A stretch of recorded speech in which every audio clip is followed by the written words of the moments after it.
Okay, so Kieran asks, thank you for your awesome training and value you're giving out. When starting a project or business, I'm someone who likes to think with the end in mind, as Stephen Covey would say. Since you've had amazing success at selling online businesses, what are the main things you need to implement in a niche style online business to make it attractive to a potential buyer if one day you decided to sell it? Okay, so this question's going in a slightly different direction to where I thought it was heading. So here, Kieran is talking about, okay, I want to create a business, but I want to build it as an asset. I want to build it as something that potentially I can sell. Okay, so that's the question, but let's listen a bit further along because Kieran identifies something that can be a real issue in information publishing style businesses. I'm asking because a lot of times this business will be personality based. There's the issue. And I'm wondering how to gain the benefits of adding my own personality in the business and at the same time the business not solely relying on me, my personality, potentially making it harder to sell. I would love your thoughts on this. Thank you. Okay, so first hot take is, just focus on building a great business. Ultimately a business will sell if you're seeing growth, and it's set up as a system to make it the easier you can make it for people to step into that business, the bit higher the multiple that you're going to get for that business.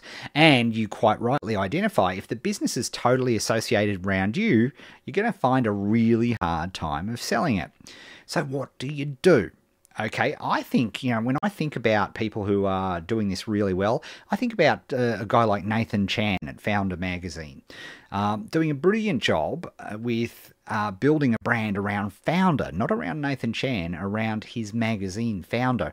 And he's got the Founder Club and he's got a whole, market around that. Now, he's still involved. His personality is still reflected in that. But you could easily see that business setting up, and having sort of seen it from the inside, somebody could go in and buy that and they would have an incredibly valuable asset which they could continue to make money with because the products aren't related around, Nathan consulting directly or any of those sorts of things. So that to me is, sort of one approach. So you start to, you just start from the group and, you use the group. Another way to do it, of course, is using pseudonyms. Many companies over time, there was a car insurance company here in Australia, and their mascot's the wrong word, their customer service person, their face of the company was called Amy. The company was called Amy. The person was called Amy.